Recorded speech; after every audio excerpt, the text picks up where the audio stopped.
You are listening to the Business Emergency Room. If you are a leader or an entrepreneur facing chaos and looking for remedies to master it, then you are in the right place. I'm your host, Maartje van Krieken. Let's triage the turmoil. Hey, welcome. Thank you for tuning in. I love that you're here. I'm very excited. This is episode 1, the inaugural episode of the podcast, The Business Emergency Room. And I'm your host, Maartje van Krieken. I am very excited to be launching this podcast. I love everything about it. And that's exactly what this episode will be about. Why me and why this podcast? So let's start with why me and chaos and business emergencies.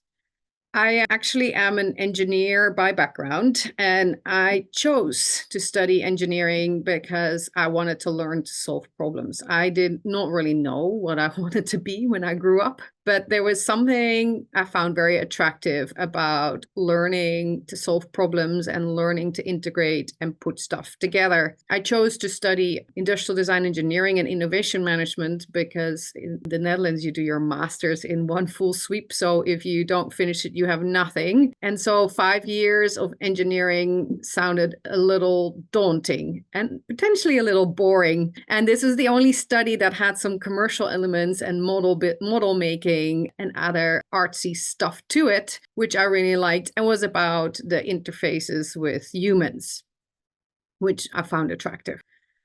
From there, I ended up in a career in oil and gas. As I said, I didn't really have a specific career plan on what I wanted to do, and joining a multinational. And initially, of course, that just made me a really annoying person because I asked questions that nobody was really interested in dealing with. But once people started to realize that in an organization where people are actually quite siloed in their discipline, that people who maybe look more across the disciplines also have a space and value, I started to do better from a performance perspective, right? Or at least it was valued differently. And also as I went up in the organization and in the hierarchy and I got my own scopes and teams to manage, people were no longer stopping me from looking around. And so for me, it really became a career. I chose the odd jobs out. I was always in the roles that required integration, that required to bring teams together that didn't logically fit together, that required to structure challenges and problems that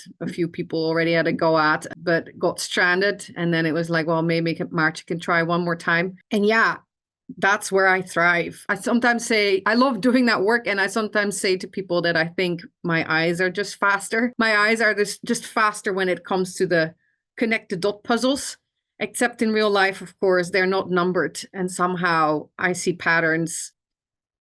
Yeah, I think helpful patterns to start structuring chaos in a manner that others are catching on where we could go or what the way out might be, or how we can ride a wave in that with a successful outcome.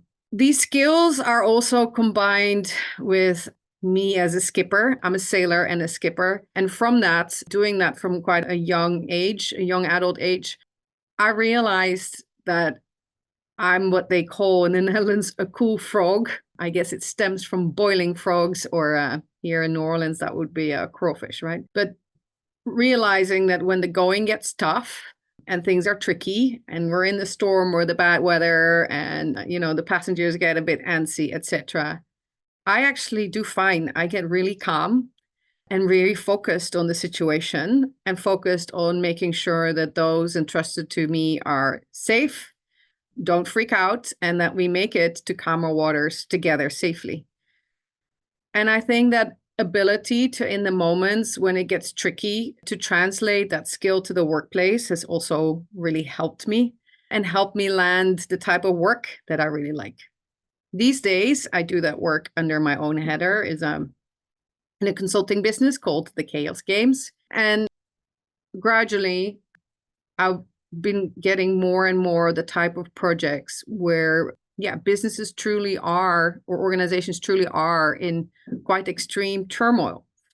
I also have worked as a volunteer for the American Red Cross in their disaster action team. And so I'm FEMA trained, etc. I also work with a nonprofit organization in the COVID response, and seeing those structures and seeing how emergency response and structuring extreme organizational turmoil are actually similar. Not the same, but they're similar. There is overlap in the things that work, in the things that are helpful. There is similarity in that emotions are running high, energy levels are low, people are tired and out of their element, and the infusion of some temporary extra help, fresh energy, fresh ears and eyes, and fresh capability to take over some of the heavy lifting for a little bit are really what it takes to get out of some of these chaoses or these emergencies, right? And that's actually what led to this podcast and led also to me fine-tuning my business in this direction. I believe that there is a real niche out there, or at least a gap in what's offered in terms of help and support and services and what's needed in this world, which has become so extremely dynamic and is also, according to the World Economic Forum, becoming more interdependent on all fronts. And that's just hard to keep up with. And so if everything is happening all at once, all the time, it's also a little easier to get derailed. And as humans, we find it really hard to ask for help. And we are all capable, and most of us are also really good at our jobs, and we have our pride. And so we keep going. We keep going because we think if we work a little harder or do a little more, or just we should be able to crack the nut and get it done. And then somehow something else lands on your plate, and then suddenly you're in the what I call what now or now what situation. And in that, at that point, this moment that people realize that they can't keep going the way they are, I think in the business world, there is not usually that easy an answer out there. I see a lot of organizations then really stand still for a while, which is tricky because that usually does damage to the business, right? Or I see organizations go out and hire help, but not knowing what it is they need. I see organizations spend a lot of money on major contracts with specialists or with generalists or with big consulting houses for long trajectories, which, will generate results, but don't end up being very cost-effective solutions to the situation. I think there is a need to do a certain level of triage in those moments.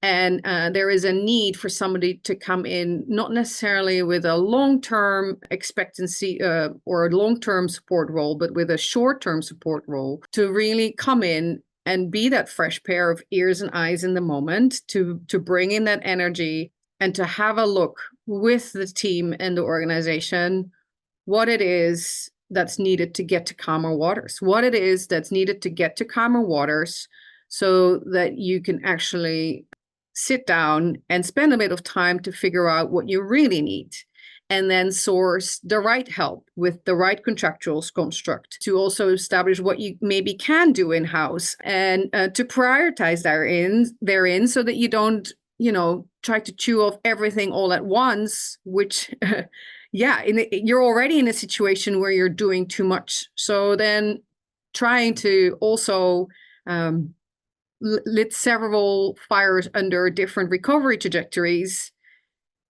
is not necessarily going to be successful, right? If you don't also take some stuff off your plate. So that's where this podcast comes in. This is also where my consulting business come in. I think there are people like me, and I just wish that more of you would be able to find people like us who come in those early days and really help you help you get to a somewhat calmer place quickly, and then helps you strategize a good pragmatic plan of how to start working your recovery, and then help more specialist or tailored help as a result of that. So that's what this podcast is about. We will talk about scars. So these are examples of people who made it through business emergencies and other turmoil and have the scars to prove it, hoping that you don't have to reinvent the wheel and learn from other people's mistakes and experiences, and maybe also start recognizing some of the signs of the buildup sooner. Then we will also talk about first aid kits, which is will be largely episodes by me on the various tools that you can use to address the various sources of business emergencies or when you are in a business emergency. I'm not a bluffer though, so I will also occasionally bring in other specialists to talk about solutions and tactics and tools that are useful in business emergencies on subjects that I don't know anything about or not enough to advise you adequately. And then we're also going to do some live on-air triage. So if you have a situation that you would like to have worked live on air, then please reach out. We would love to have you on the show. This so you can see how these situations can be tackled and how bringing in a fresh pair of ears and eyes to do some diagnostics and triage can really help remediate a situation quicker. My whole passion around this is that I learned the hard way that life is precious and short. I love my job and I love working hard, but I also love living life to the max. And I get energized and happy and I love my job when I see that people very quickly after me getting involved start to go home calmer again, right? That emotions start to calm down a little bit, that people start to see that they can breathe again, that they start to feel that they might be able to get out of a situation and there's light at the end of the tunnel. And hence that they start to slowly go back on the road to their personal recovery from the situation, meaning that they'll have more energy to live this fabulous and glorious and messy life outside of work too. So that's what I get out of it. I look forward to the next episodes and showing you all that is out there. And I love hearing from you. If you have questions, requests, please reach out. Always interested in feedback and look forward to seeing you here next week. Thank you, listeners, for tuning in today. For more remedies, additional episodes, and tools to recover from business chaos, visit thebusinessemergencyroom.com. If you need tailored support to find your rhythm in chaos, visit thechaosgamesconsulting.com or connect with me on LinkedIn. My team and I will ensure you get the right help quickly. Until next time.